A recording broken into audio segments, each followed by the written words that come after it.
Good evening, everyone. Thank you for being here for the South Lawrence Traffic Way Draft Supplemental Environmental Impact Statement Virtual Public Hearing. We'll be here tonight showing a brief presentation, and then we'll be opening up the podium for comments. This meeting will be recorded, and after the presentation, we'll open up the virtual podium for comments. You will see a prompt to type in your question at the podium. Your comments will be reviewed by the project team, read aloud on the screen. If you're a call-in user, have a question, hit *3 to raise your hand. If at the end of the meeting, the 2-hour time frame, we haven't responded to your comment, we will do so in writing. Thanks very much.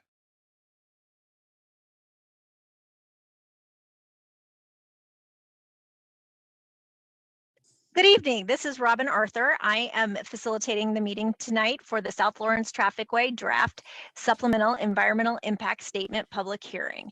We are glad that you're here with us tonight, and we will be sharing a presentation that'll last between 30 and 35 minutes. That will go over the draft document and this South Lawrence Traffic Way. I'd like to introduce Brian Kerath from the Kansas Department of Transportation, who will provide an overview and a welcome for the meeting tonight. Thanks, Robin, and thanks everyone for joining us today. As Robin stated, my name is Brian Kerath. I'm a road design leader with the Kansas Department of Transportation, and I'm the project manager for the Southern Lawrence Traffic Way study that we're all here for today. This meeting kind of marks the culmination of the 3-year supplemental environmental impact study that KDOT has embarked on with the Federal Highway Administration.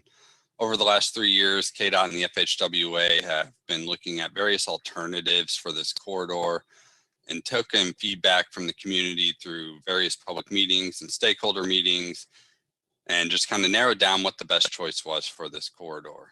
So today we will be walking you through that process briefly and recap some of that screening process we used for these alternatives. This will lead us to our ultimate preferred alternative that we have selected for the corridor. As part of this screening process, we additionally analyzed some alternatives for the I-70 K-Tim Farmers Turnpike interchange that we will walk you through today, and alternatives at the Wakarusa interchange. After we walk you through those, we'll walk you through some of the 4F de minimis requirements that we ran into for affected United States Army Corps of Engineers properties. And then we'll wrap it up with some of our previous public engagement that we've done throughout the SEIS process. As part of this study and the overall design of the SLT, KDOT has partnered with H&TB, an engineering consulting firm, and they'll kind of be guiding us through the rest of this presentation. So at this time, I'll turn it over to Kyle Kroner with H&TB. Thanks, Brian. I'm Kyle Kroner from H&TB, and I'm leading the environmental and NEPA effort on behalf of KDOT for this project. We've worked through a 3-year process now to get to where we are today, which is at the public and agency comment period, and obviously the public hearing for the supplemental environmental impact statement.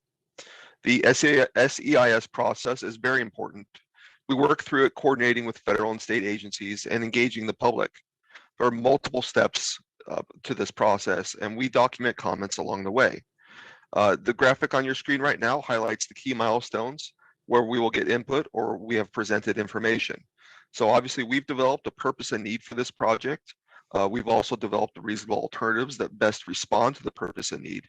We've evaluated those alternatives, and today we're here at the public hearing and agency review. This process will end with a final supplemental environmental impact statement and a record of decision, which is approval from the Federal Highway Administration. The purpose and need for the SLT project is to provide the traveling public with an efficient and cost-effective transportation facility for users of K-10 highway and the connected state highway system. The purpose and need was established all the way back at the 1990 environmental impact statement for this project, and it's been carried forward for this supplemental EIS, which is to relieve congestion on the local street network within the city of Lawrence. Input received at the first public meeting was reviewed, and based on that input, the study team determined that the goals remained the same for the project.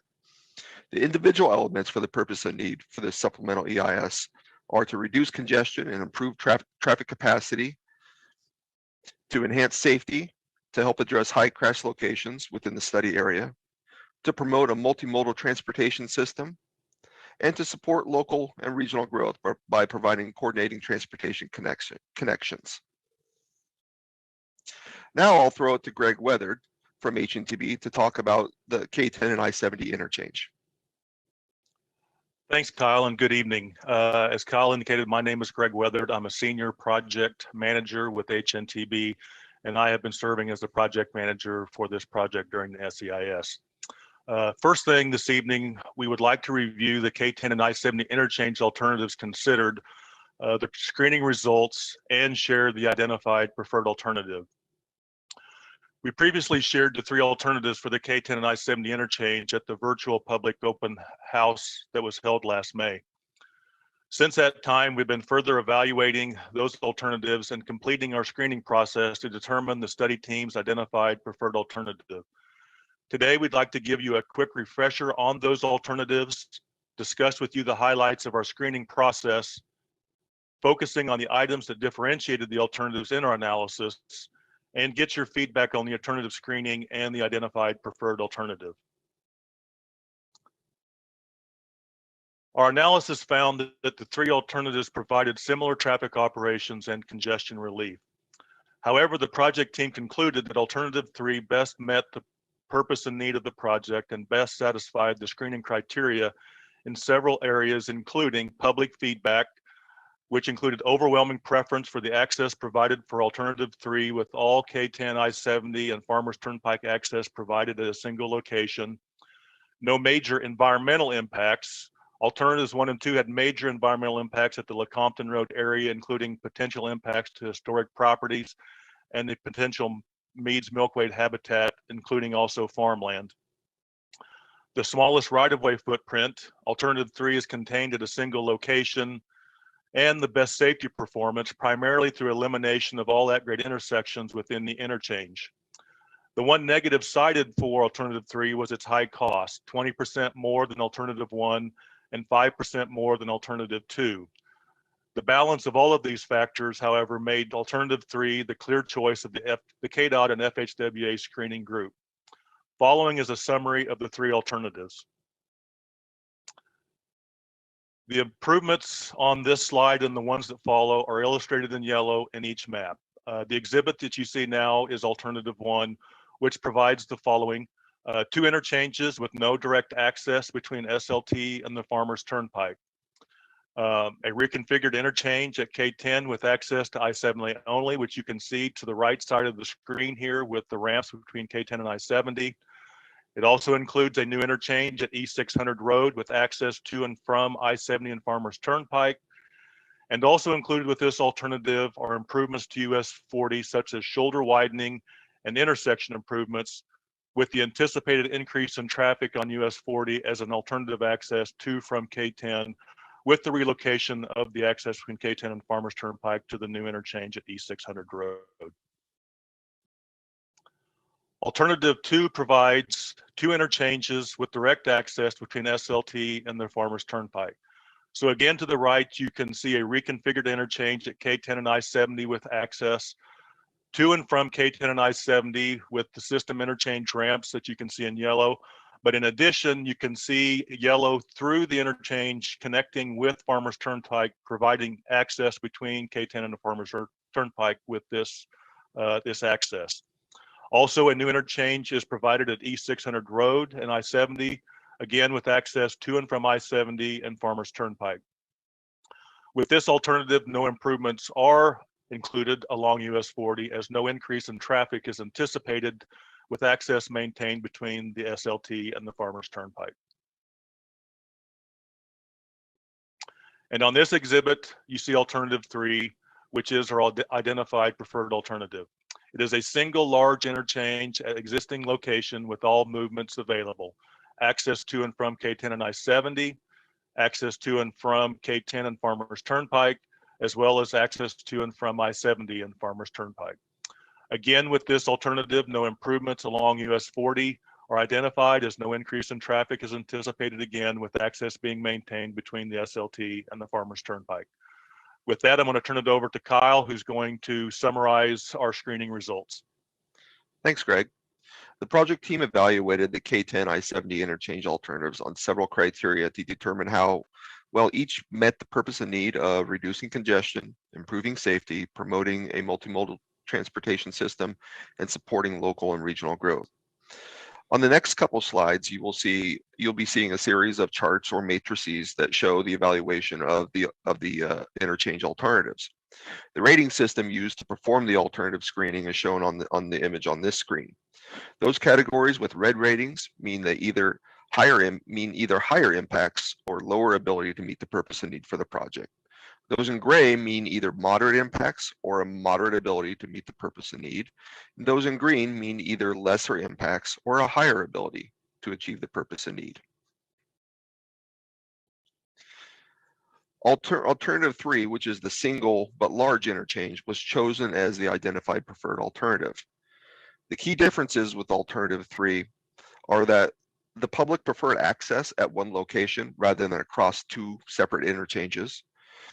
It avoided environmental red flags, such as Greg mentioned, the threatened endangered species habitat for known species. It also had the smallest right-of-way impact. It had the best anticipated safety performance. However, as Greg previously mentioned, it was also the highest cost alternative. This portion of the screening matrix highlights that Alternative 3 best achieves both safety and access as compared to the other alternatives.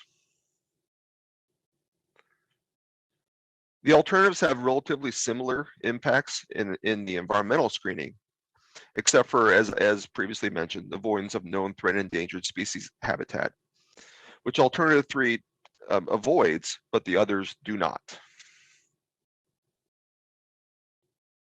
And likewise, Alternative 2 and 3 do have similar environmental impacts.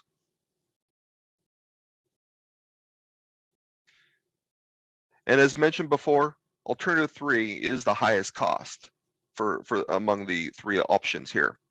However, safety and access benefits with Alternative 3 outweigh the higher cost, making it the identified preferred alternative. And with that, I'll ask Greg to talk about the Wakarusa interchange. Okay, and thanks, Kyle. Another key component of the improvements to the SLT corridor includes the at-grade intersection at West 27th Street and Wakarusa Drive, which will be converted to a grade-separated interchange. Three alternatives were considered at this location. Alternative 1, a diamond interchange offset approximately 1 mile southeast of the existing intersection. Alternative 2, a folded diamond at the existing intersection. And Alternative 3, a hybrid split diamond at the existing intersection. Alternative 2, the folded diamond, is the identified preferred alternative for 27th Street and Wakarusa Drive for the following reasons. 1, it best meets driver expectations with direct access for all movements to Wakarusa Drive. The separation of local and ramp traffic, which maintains KDOT's best access management practices. It also locates the proposed bike ped access on the eastern side of Wakarusa, providing the best experience and safety for pedestrians and bicyclists. And it was favored by the local stakeholders and was the preferred alternative for the city of Lawrence. Here is a closer look of the identified preferred alternative. The improvements include ramps in the northwest and southwest quadrants that connect directly to Wakarusa Drive. You can see the ramps to the upper and lower parts of the intersection directly connecting to Wakarusa for both the eastbound and westbound directions. The ramps, as I mentioned, in both quadrants, they connect directly to Wakarusa Drive. This improvement also includes a ramp configuration that provides a more conventional access pattern to from K10 and Wakarusa Drive, and a much safer experience for the pedestrians and bicyclists, as I previously mentioned. Other considerations with this alternative include impact, although minimal, to environmentally sensitive areas and right-of-way in the northwest quadrant, 4F property that exists on the United States Army Corps of Engineers property. And an additional intersection, the westbound ramp terminal, is required along the Wakarusa corridor. Both of these which didn't outweigh the benefits previously mentioned. Key features of alternative one, which you can see here, with the offset diamond, with a connection back to the existing intersection at Wakarusa Drive and 27th Street, is the use of existing right-of-way for the proposed interchange to the east along K10. It also minimizes impacts to the park properties, including the 4F and environmentally sensitive areas on the core property. It also offers advantages for traffic flow during construction, maintaining access to the youth sports complex. One con associated with this alternative is that it requires out of direction travel for traffic to and from locations north of the SLT. With the offset diamond, folks that live at the existing interchange do have to travel a mile to the east to get to the interchange in order to go back west on K10 SLT.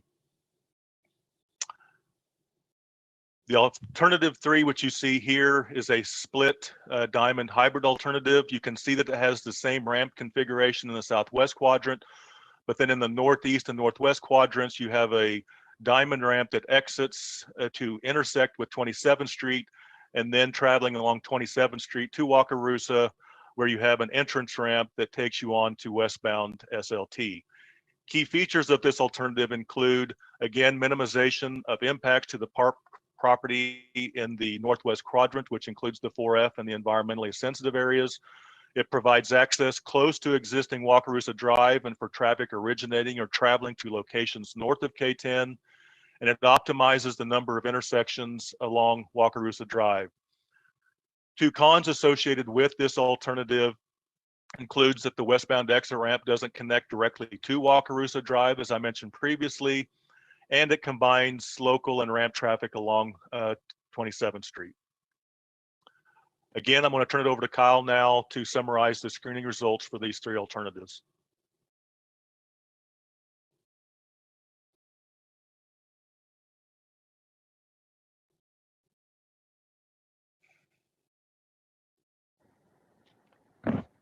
Kyle, you might be on mute. Thank you. This portion of the matrix shows that all the Wakarusa interchange alternatives would achieve the purpose and need, and the traffic operations would improve. All of the alternatives were similar. However, alternative one was not favored by the public. Alternatives 2 and 3 provided better access. And even though the ratings are similar, alternative 3 had more pedestrian conflicts and safety issues and pushed more traffic onto 27th Street.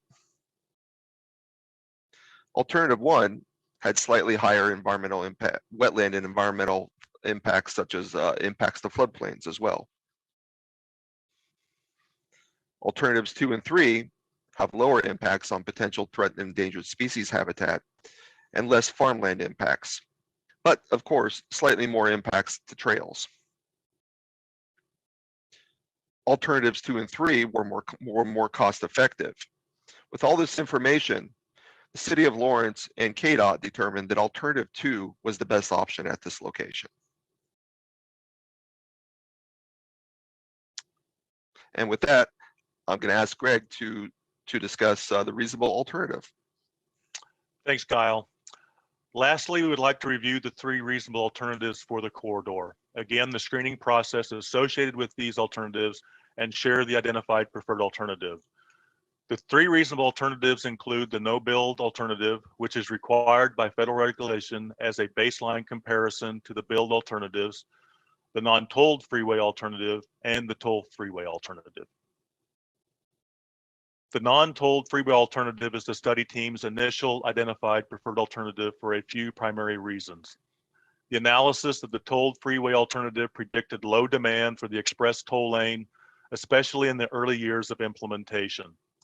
The public expressed concerns with the tolled alternative. The public actually favored the non-tolled solution. The tolled solution requires additional infrastructure, which results in higher costs than the non-tolled alternative. With the predicted low utilization of the express toll lane, the additional costs and required maintenance associated with the tolled alternative would not be offset by the generated revenue. Following is a quick summary of the three reasonable alternatives identified. The no-build alternative assumes no improvements to the corridor except for those that have already been implemented or continued as routine maintenance of the facility. This alternative does not meet the purpose and need, and as mentioned earlier, is carried forward as a requirement for comparison. Here you see the non-tolled alternative, which is the add capacity freeway, which includes the following: reconstruction and expansion of K10 to a 4-lane freeway, which includes a grass median, similar to the SLT East section between US 59 and 23rd Street K10 intersection. Also, it is expandable to 6 lanes if needed in the future. This alternative would also provide incorporation of the K10 and I-70 alternative 3 interchange configuration, elimination of the existing K10 Wakarusa intersection with a new grade separated interchange, improvements to existing interchanges at US 59 and Clinton Parkway, and maintaining the existing interchanges at Bob Billings Parkway and 6th Street. This graphic you see represents the typical lane configuration of the 4-lane freeway section. Again, it is similar to the SLT East leg with 2 lanes in each direction and a grass median separating the eastbound and westbound traffic. The last alternative that you see here that was considered was the tolled alternative, also referred to as the express toll lane solution. Again, this alternative would expand K10 to 4 lanes, 2 lanes in each direction. However, with this alternative, each direction of travel would be comprised of 1 toll lane, the express toll lane, and 1 non-tolled lane. This alternative would provide all of the same corridor enhancements previously discussed with the non-tolled alternative. Again, I will turn it over to Kyle now to summarize the screening results for these 3 alternatives. Both build alternatives were evaluated and compared to the no action, or the what we call the no build or do nothing alternative. The no action alternative does not address the purpose and need of reducing congestion or enhancing safety. However, it was used for a basis of comparison against the build alternatives. Both build alternatives provided a high achievement and level of service and would address capacity and improve safety. Both build alternatives rated very similarly on several factors, including the ability to maintain traffic throughout construction, the access provided to travelers and the local community, and the impacts on adjacent right-of-way and utilities. The environmental impacts for the 2 build alternatives were very similar. However, there was one major difference, and that's the potential social and economic equity impacts with the tolled alternative. However, with travelers being provided a choice of whether or not to use a tolled lane, that impact could be lessened. Again, the environmental impacts between the 2 build alternatives are very similar, and this screening matrix shows that the build alternatives have very similar impacts. Lastly, the non-tolled freeway alternative was 10 to 20% lower in cost than the tolled alternative. Next, I'd like to discuss Section 4F de minimis impacts to recreational properties in the study corridor. A few important things that we should consider about Section 4F de minimis impacts are, what is Section 4F for starters? Section 4F properties are significant publicly owned parks, recreation areas, and wildlife or waterfowl refuges, or any publicly or privately owned historic sites listed or eligible for listing on the National Register of Historic Places. The Federal Highway Administration must determine that there is no feasible or prudent alternative to avoiding these Section 4F properties, and that the project includes all possible planning to minimize harm to the Section 4F properties. Or the Federal Highway Administration makes a finding that the project has a de minimis impact on the Section 4F property. So what is a de minimis impact? That is an impact that will not adversely affect the activities, features, or attributes of the Section 4F property itself. Before the Federal Highway Administration can make a final determination on a de minimis impact, 3 conditions must be met. Those conditions are that the transportation improvement does not adversely impact the activities or features of the property, either temporarily or permanently, and that the public has had an opportunity to review and comment on the effects of the transportation project on those Section 4F resources. KDOT proposes that the impacts to the properties are minimal and are de minimis in nature. However, the Federal Highway Administration will make the final determination if the impacts are de minimis. The Federal Highway Administration must make a determination that there is no feasible and prudent alternative that avoids these Section 4F properties, and that the project includes all possible planning to minimize harm to Section 4F properties. Federal Highway Administration may make a finding that the project has a de minimis impact on the Section 4F property. The 4 properties and the specific impacts for this project include Corps of Engineers property that would impact approximately 13.2 acres due to the realignment of the roadway itself. This property is on the north side of South Lawrence Trafficway and is not developed and does not contain any amenities. The Rotary Arboretum would see impact to approximately 634 square feet of property at the southeast corner of the Arboretum. There will be no impacts to any amenities within the Arboretum itself. For the youth sports complex, it would see approximately 5.5 acres of impact of undeveloped property. There'd be no impacts to athletic fields or other amenities. And the Eagle Bend Golf Course would see impact to approximately 5.8 acres of the property. However, no features or attributes of the activities of the golf course itself would be directly or indirectly impacted. So what does this all mean? A de minimis determination means that any impact to the property is minimal and does not change how the property is used or how it functions. To mitigate impacts to Corps of Engineer property, enhancement measures could include replanting the disturbed areas along the roadway as appropriate with trees, shrubs, perennials, or turf as directed by Corps of Engineer staff. Any areas not specifically targeted for plantings will be returned to their existing conditions. And now I'll ask Robin Arthur to speak about public engagement. Thanks, Kyle. We've had a number of public engagement opportunities during the course of the project over the last 3 years, and then today we're here at our public hearing phase to gather comments from the public. Previously, we've held 2 in-person public meetings and 1 virtual public meeting. And we've done a number of other activities that included meeting with, thanks, Kelsey, the advisory group. We had advisory group meetings and community presentations with several of the county commissions and city commissions, as well as the chamber and the Kiwanis. We've held focus groups and we've done a public survey. And all the comments that we've received will be included in the environmental documents.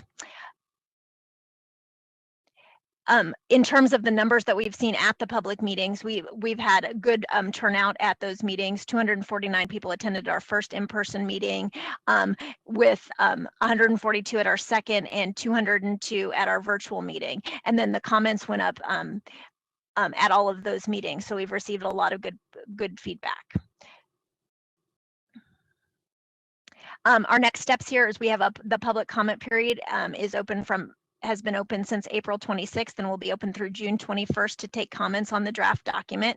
Your comments can be emailed, provided through the website, or mailed, and that address is on the website. KDOT and FHWA will review and incorporate the comments into the document, and then the FHWA will issue a record of decision on the document once they review all the comments and they've been addressed. So for tonight, for our virtual meeting, we will open the virtual podium to comments.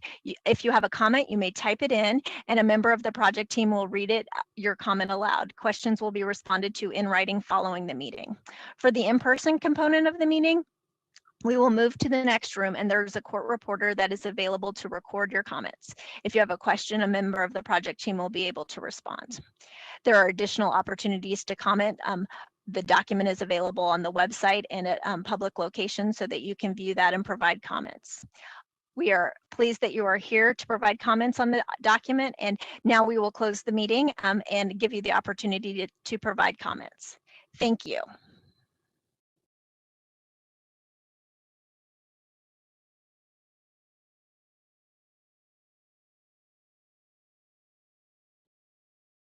Thanks, everybody. That concludes our formal presentation for tonight.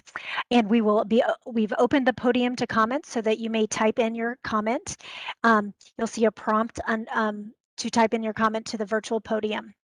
We'll review the comment and read it aloud on the screen. If you're a call-in user and have a question, hit *3 to raise your hand. We'll end about 7:30. So if we don't get to your comment, it'll be we will respond to it in writing, and it will be incorporated into the draft SEIS document. So I also got an email regarding the video that for at least one or two folks, it might not have played right away. The good news is it's recorded, and we can be posting that to the website so that you can see any of the presentation that you might have missed early on in the presentation. So we do have that recorded. And tomorrow night we are doing an in-person meeting. There's still spots to sign up if you'd like, and you can come. We'll be showing the same presentation at various time spots. That's at the Baker Wetlands Center. The information is exactly the same, so don't feel like you have to come twice if you don't want to. So thanks very much. So we will open the podium and start with questions. So feel free to type in your questions, and we'll get started reading them aloud. So our first one is thank you for the presentation. So thanks, Corey. We appreciate that.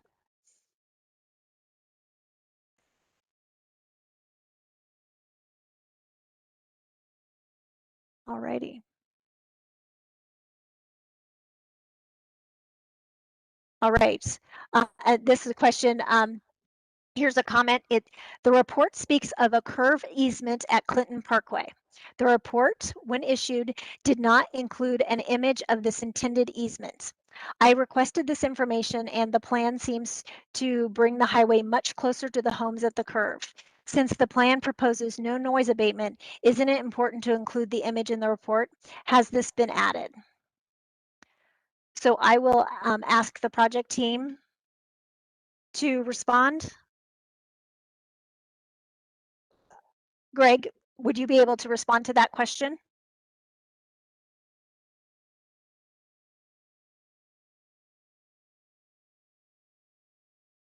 And Greg Weatherd is from HNTB. We have a number of staff from KDOT, HNTB, and Federal Highway Administration on the phone to respond to your questions and comments. So I'm looking at Greg. He's sitting in the room with me to respond to that question. And if we aren't able to respond, we will be making sure we respond in writing as well. Yes, thanks, Robin. So looking at the comment here again, I believe the question at the end again is, since the plan proposes no noise abatement, isn't it important to include that image in the report? Has it been added? To answer the last part of your question there, has it been added? It has not. However, regarding the realignment of the highway, you know, the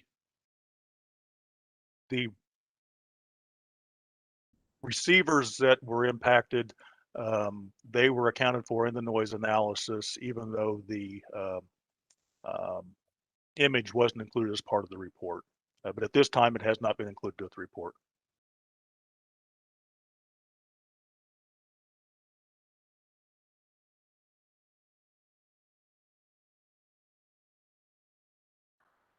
All right, next question. The west leg of the SLT from Farmers Turnpike to Iowa Street is approximately 8 miles long.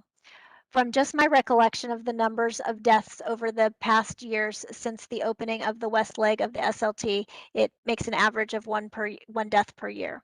Is there an 8-mile stretch of highway in the state of Kansas as deadly as this one? Shouldn't these deaths be more important than environmental impacts? Why is this taking so long to address? People are dying on this road. Brian, would you like to respond? Yeah, I mean, I think my name is Brian Kirath. I'm the KDOT project manager on this project. I can't necessarily speak to, deaths on the highway related to other highways. We can probably get back to you on that point. As far as the need for this study, this was determined to be needed by FHWA and the feds, and Fed funding is a big part of this. So that's just part of the process we have to get through, to get this moving forward. And it's moving forward as we wrap up this at this point, then we can start moving into that final design, and hopefully it gets approved for funding. If that kind of answers that question.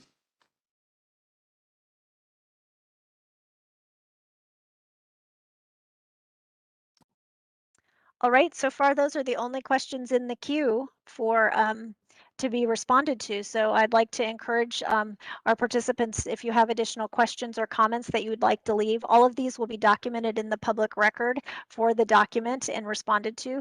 So we want to make sure that we capture everyone's concerns. So please feel free to leave them here.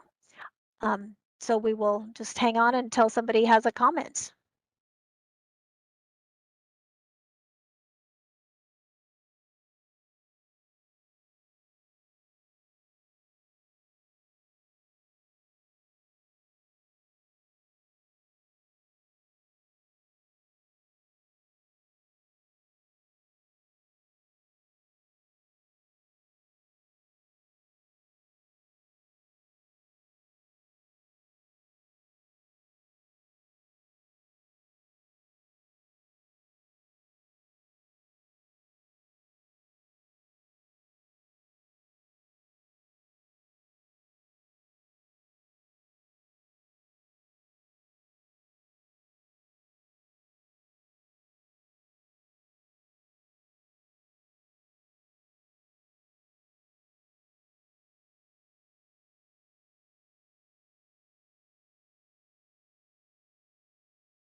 All right, thank you for the next comment on noise. The noise study projected 128 locations to be above the decibel limited, requiring noise abatement to be considered. Closer to 144 locations with the margin of error. But this covers the locations within 500 feet of the road, no further. Why was noise abatement found to be infeasible or unreasonable? Good question. I'm going to let John Fitzpatrick from our HNTB team respond to that question and give a little background on the noise study. Yeah, I'll give a quick overview of how the noise study process works. I'll try to be as brief as I can, but I want to make sure I describe the whole process. So first off, the Federal Highways has a code of federal regulations which dictates how to conduct traffic noise analysis and the analysis of any noise abatement, including noise walls. As part of that federal policy, states are required to develop their own state traffic noise policy within the confines of those federal regulations. So KDOT has an official traffic noise policy approved by FHWA and is used on projects throughout the state. And so a noise analysis really is two major steps, which I can talk a little bit about both. So first, it's predicting where noise impacts are going to occur. And in this case, we're looking at the future noise impacts. So that's with the 4-lane expressway and with the future traffic volumes expected. And then secondly, wherever those noise impacts do occur, noise abatement is evaluated. And so one of your questions specifically is related to why we're receivers only included within 500 feet of the road. And so the limits of the noise study are intended to capture every noise impact, and for homes, that's defined by a 66 decibel average during the loudest hour.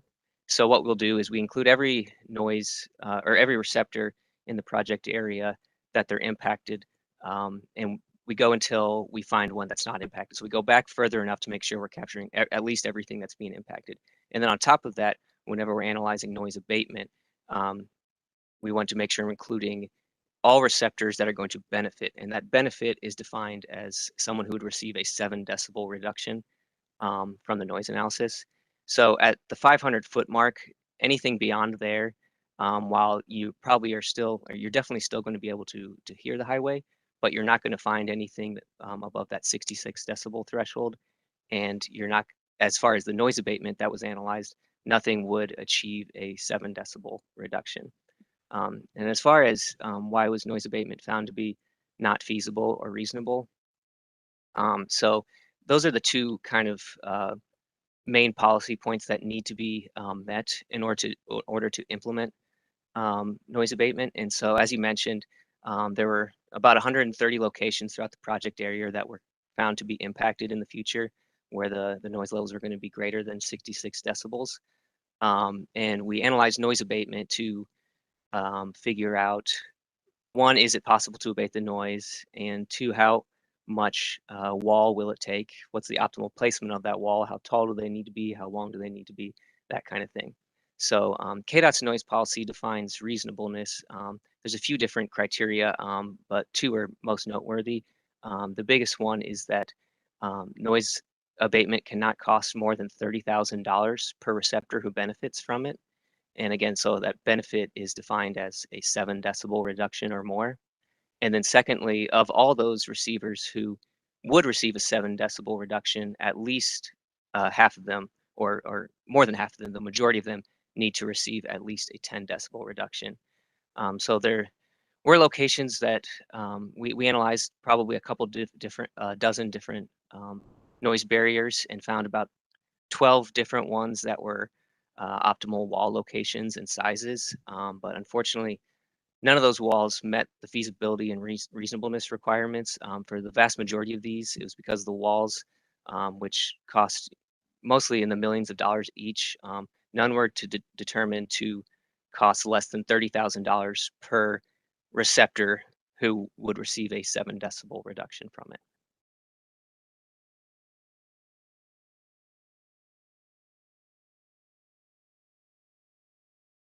Thank you, John, for that explanation.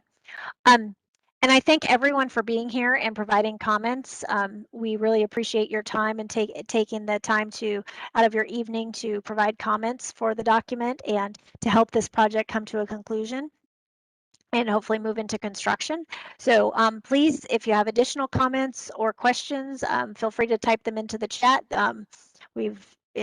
Chat lines are open, so please feel free to let us know if you have additional questions. But we really appreciate your time and your comments.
All right, we got another question on noise.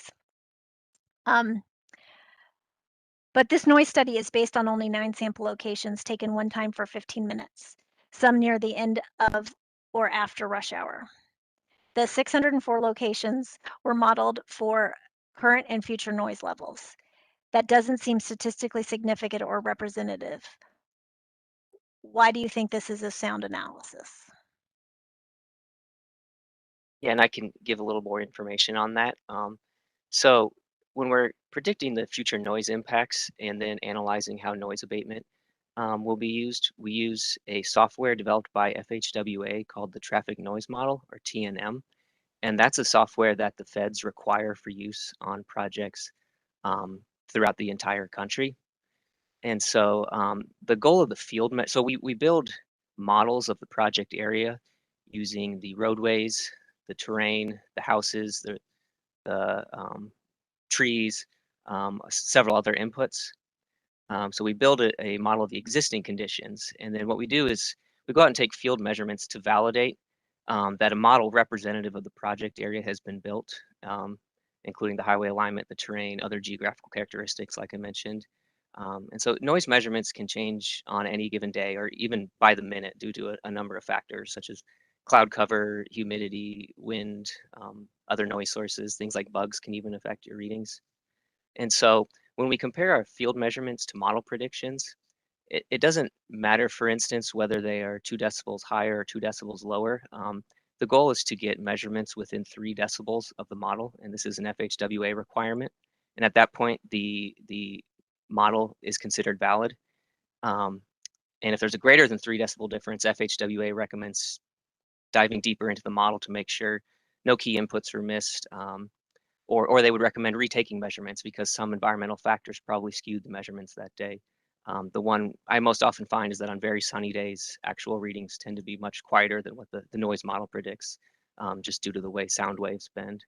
And if you continue to are unable to get a model to validate with field measurements, it's probably of other sound sources, such as if there's a nearby airport. And as far as it being towards the end of rush hour, when we do these validation measurements, we're actually counting the traffic that is in the field during that specific 15 minutes. So for instance, if we counted 200 cars during that 15 minutes, that's what we'll put in the model to compare to our actual field measurement. But then when we actually go to predict the future noise impacts, we're using peak traffic numbers and peak truck percentages because we want to get the loudest noise hour. And so for the measurements we took on this project specifically, most locations we measured were actually a couple decibels quieter than what the model predicted, but that does not mean we take the future noise predictions from the model and adjust them to be quieter. And the same would be true if we measured a couple decibels louder than what the model predicted. FHWA requires that we use the TNM readings for the existing and future measurements. And that gets me back to the number of field measurements that were taken. We wanted to make sure that we had at minimum one location in each similar noise environment, and specifically each neighborhood where there are homes that are relatively close to one another. And we also took a couple on the northern end of the project where homes are not as close together, but are a similar distance to either K10 or I-70, and therefore are similar noise environments. And FHWA and KDOT policy don't stipulate the number of locations or the repetitions that need to be completed. Simply, you just need to validate the traffic noise model. It certainly would never hurt to take additional noise measurements or repeat measurements, but these require a good amount of effort and therefore are pretty costly. And in the end, the additional data does not rarely, if ever, change the conclusions of the analysis, because again, the goal of the validation measurements is just simply to validate that you've built a representative model using the Federal Highways Traffic Noise Model software.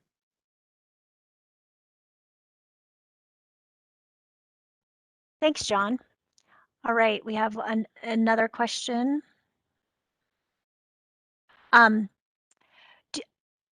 Do you know the height, or do you know the approximate height elevation of the overpass area at I-70? Do you know the height in comparison to the RWD number 6 water tower? That might be something that we have to look up, but I will see if Jordan Herbert from the HNTB team can respond to that question. So remember to take yourself off mute, Jordan.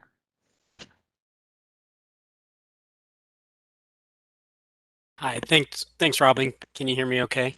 Yes, thank Okay. you. I think that's something that we'll have to look up and respond formally to get specific elevation, to get specific elevations in response to the question. So we'll get back to you, Ed D, on that. Thank you very much, though, for your comments and Yes. question.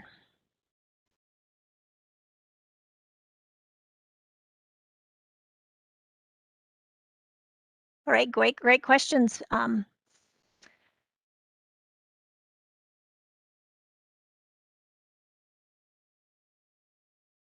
again, all of these will be documented in our environmental impact statement. And that comment period closes June 21st. So there's time to get your comments in. If you can leave them here. Again, tomorrow we will have a court reporter that will be taking comments at the in-person meeting. And then again, we have the document available on the website, and you can provide comments on the website as well through the links available. So, you know, if you know someone that wasn't able to be here tonight, they still have opportunities to provide their comments through June 21st. And so we will be taking questions as well. So please let us know if you have any additional questions or comments tonight, but and feel free to type those in. We still have about 25, it looks like about 25 people are viewing the meeting. So please feel free to leave your comments here with us, and we'll just hang out until you do. Thank you.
Here's another comment from the meeting was very well presented. I'm glad to see the no toll alternative is the preferred alternative. Thank you, George. We appreciate that comment.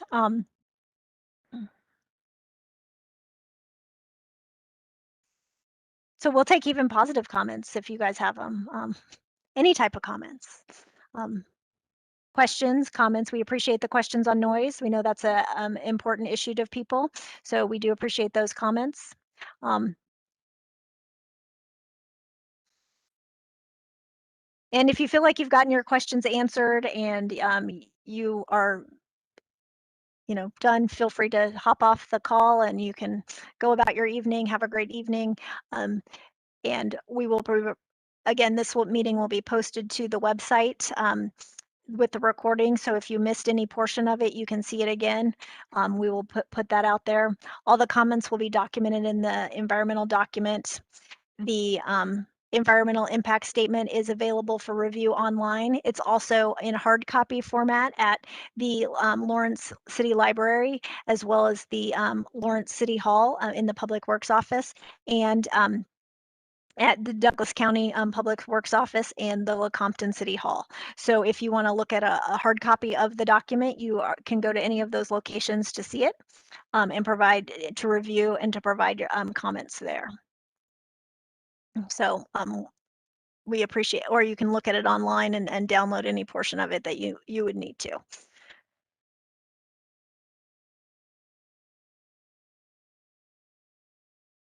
So we'll be here taking comments for a while, so please feel free to type in additional ones if you have them.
All right, here's another comment from Kevin in Lecompton.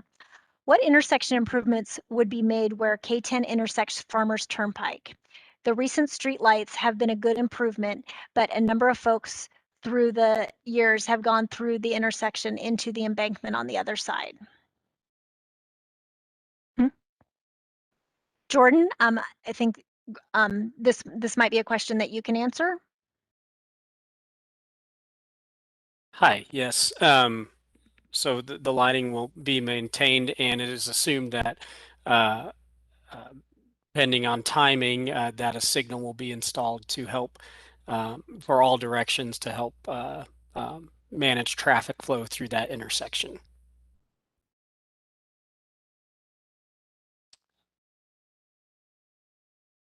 Yeah, this is Brian Kirath with KDOT. I would add that all the current improvements you've seen to this point in time would remain in place, like the lighting, the extra signing and warning, and the rumple strips that you see in place as you approach Farmers Turnpike. Those improvements would stay, and you would probably additionally see the potential for signalization in the future.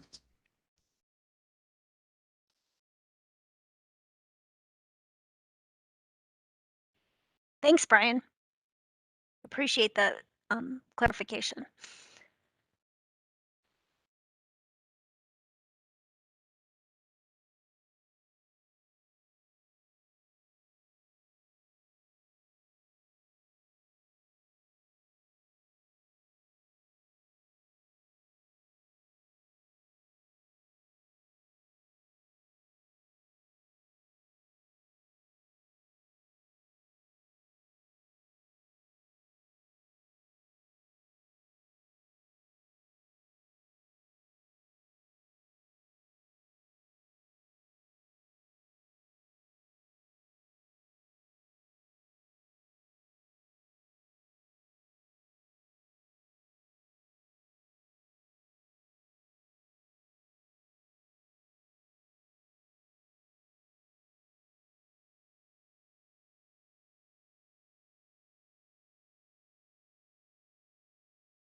Great. Another comment from Kevin. Would the existing park and ride lot be improved, enlarged as part of the project? Brian, could you address this question, please? I may have to defer on the park and ride portion, but I will make the comment that as part of this improvement, the KTA is planning on moving to an open road tolling platform in the future. And as part of this project, that will be implemented. So there will no longer be the toll booths to get on and off the highway, or when you get on and off, and there will be overhead gantries instead. And that will be how the tolling is maintained.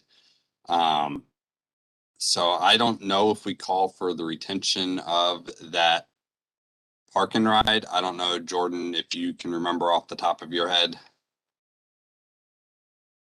I think that's something that the KTA is still determining and whether or not they want to maintain that facility. So I think we'll have to push the response a little bit to get some feedback from the KTA on this and provide that response within the document. And the terminology, just a brief clarification, is cashless tolling. So it will be a little different than the open roads tolling that Brian was referring to, that is just been implemented a few miles west of this particular location.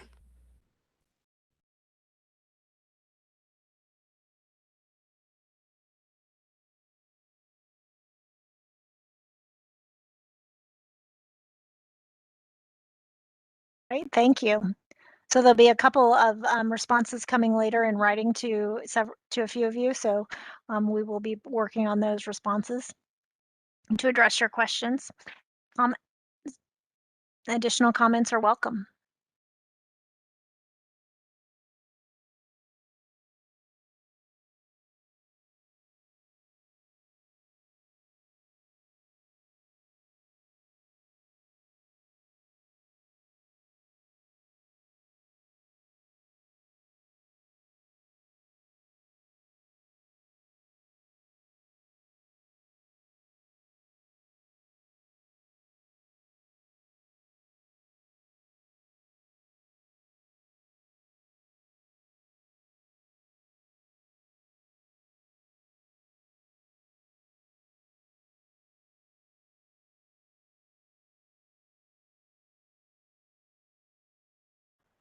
All right, another question regarding noise.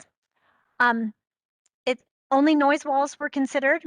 Would you explain why other noise abatement methods were not considered, e.g. getting rid of rumble bars after it's divided, less rigid pavement, quiet asphalt, berming? It's not my field, but aren't there other options? Yeah, and I can respond to a couple of those. As far as the less rigid pavement or quiet asphalt, when we're in this environmental phase, the FHWA specifically disallows using quiet pavement as a means of noise mitigation. And I think the reason for that is that pavement can change over time. There hasn't been a ton of research on it. And, you know, at any point, an overlay could be done that removes that quiet pavement. However, having said that, that doesn't mean that once we get into the design phase of this project that certain pavements can be looked at. As far as berming, berms require a significant amount of right-of-way. They can be effective if there is a significant amount of right-of-way. For this project, where we had a lot of impacted receptors, there just wasn't nearly enough right-of-way and would have required a lot more to get any sort of significant noise reduction. And then the getting rid of the rumble bars, I'm not sure if Brian or someone else wants to talk about that. Yeah, I can speak to that. That is something we are looking at through this portion, is the potential to not have those through that section. I don't think that determination has been officially made, but it is something we are looking at this time. And so I guess I'll just add on top of that, that again, as far as FHWA noise analysis requirements. Getting rid of rumble bars is not considered a noise mitigation measure that can be used. But separately from that, there is some things that we can look into like that to try to provide some noise relief.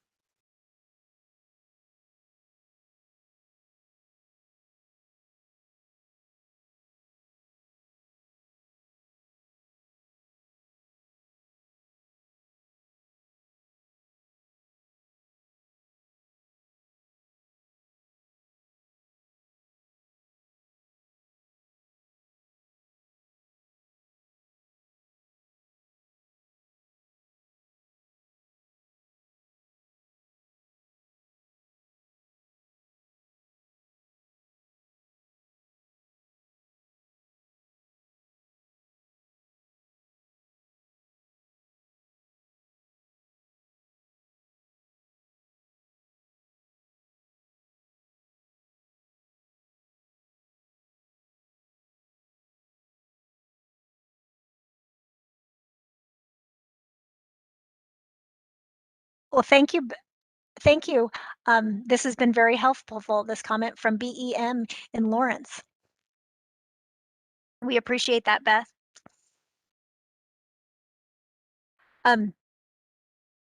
If there's other comments or questions, we appreciate that. We still have 21 people that are viewing our the meeting, so there could be others out there that are waiting for the opportunity to leave their question. So please feel free. We're here for another 45 minutes. We want to make sure that you have your questions answered or comments documented.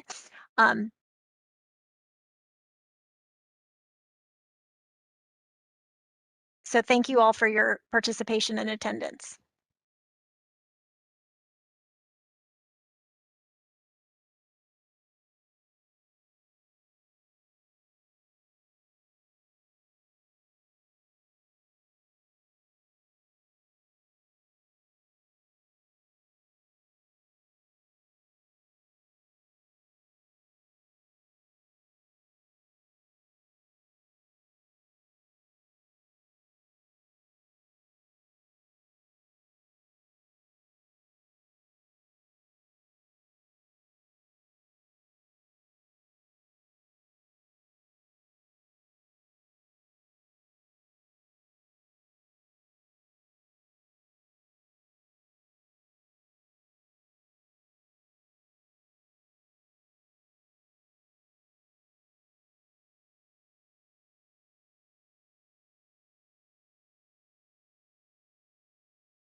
All right, here's another question from the Compton area.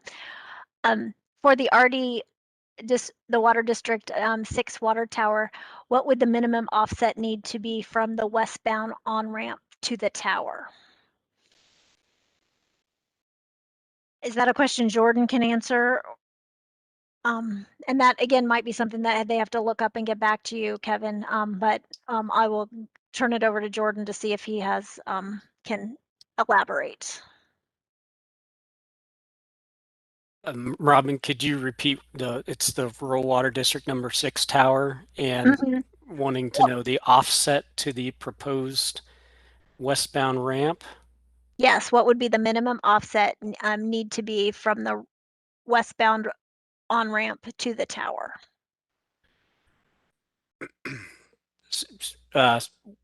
We can provide some specific offsets later, but there is at the closest to the ramp, it's a little over 375 feet to the actual roadway. So I'm not sure if that's answering the question specifically of what the minimum needs to be, but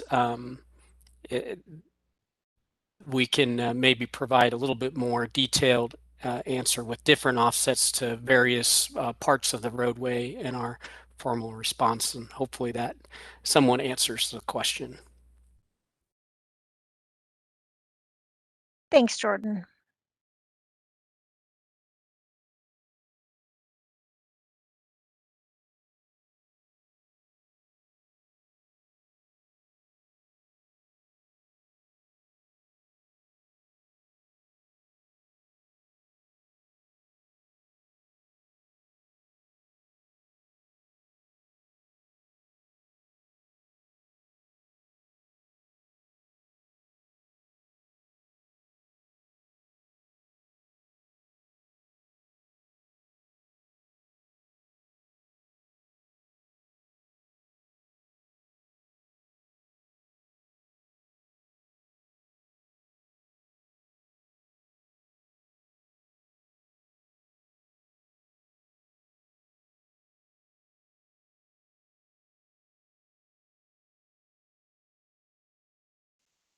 From Kevin.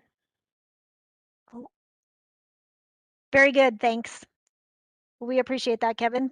We will be getting back to you with that additional information on that water tower. So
Great. We have a comment from Matt.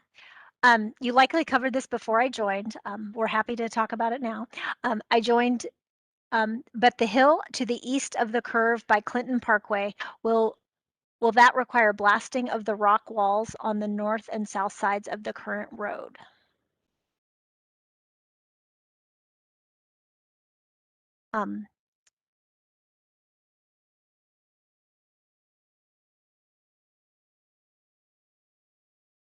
Jordan, do you have a good response for that question? Or do we need to do a little bit more research to get back to Matt? This is Steve Baldwin, the area Oh, engineer. Very good, Steve. Thank you.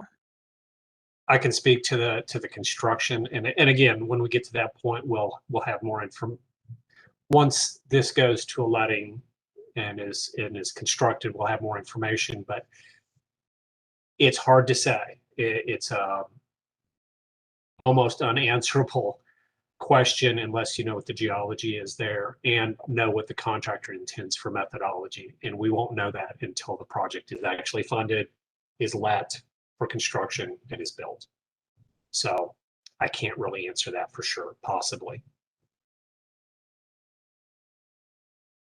So Matt, stay tuned. As we move forward, we will be able to respond to that in more detail. You can ask that in the future. But we appreciate the question, and that will be documented. And we appreciate you being here to ask us that, and we'll remember that in the future. So if we do have any people that joined a little bit late, feel free to type in your questions to the podium, and we are responding to questions as they come in. Our comments, all the comments will be documented in our environmental impact statement, and that will be that KDOT and the Federal Highway Administration will review and eventually approve through a record of decision. So feel free to provide more comments so that we can add them to our document.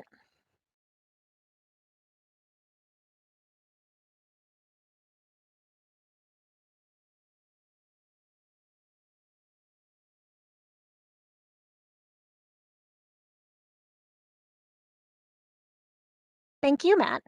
We appreciate your comment.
Hello, if you happen to be joining us a little bit late and missed the first part of the presentation, we do have the podium open for questions, so feel free to type in your question to the podium and a member of the project team will respond.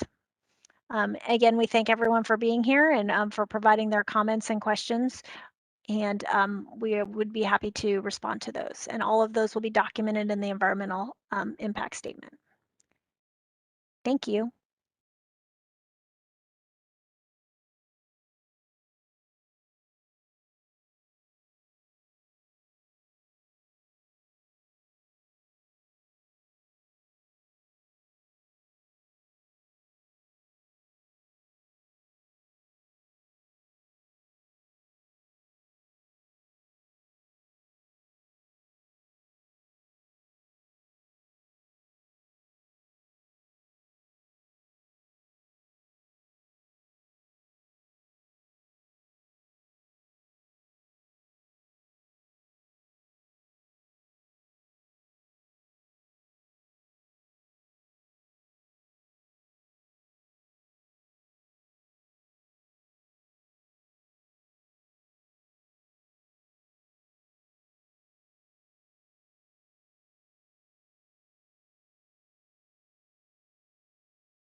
Well, we've noticed that our the number for attendance is going up a little bit. So I'm wondering if there are a few people that have just logged on. So if you have or have logged back in, you know, we are still accepting comments through the virtual podium. So please feel free to type those in and we will get to a response to you.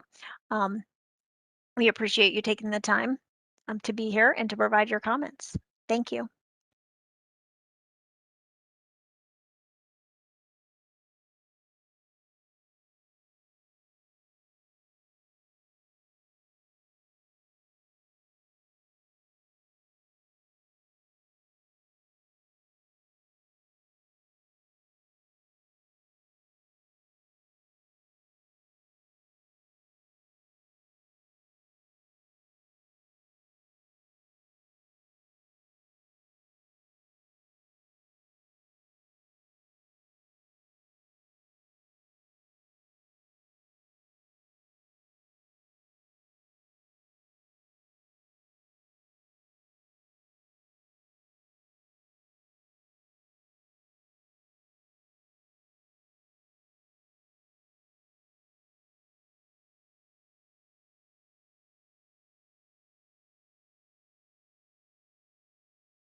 Well, we have about a little bit less than 15 minutes left in our allotted time for the meeting, but we will be here until 7:30 to take comments and questions. So if you do have them, please feel free to type them into the virtual podium and we will be happy to respond. Thank you.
We've got just about 5 minutes left before we wrap up and close down for the evening. So if anybody was waiting till just the last minute to provide comments, now's your opportunity. So please type those into the podium. And again, there's additional opportunities to provide comments. We have on our website, www.slt-ks.org, has the document available, as well as a link to provide comments. Tomorrow we will have the in-person public meeting. You can still sign up to register for that. And we are registering due to capacity issues to keep the numbers in alignment with the policies that are in place right now for Douglas County. So please feel free to do that, but the comment period on the document is open until June 21st, so there's still ample opportunity to provide comments, so feel free. We welcome them.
Thank you all very much for participating in the SLT public hearing to document comments for the environmental impact statement. We'll be concluding our virtual meeting this evening.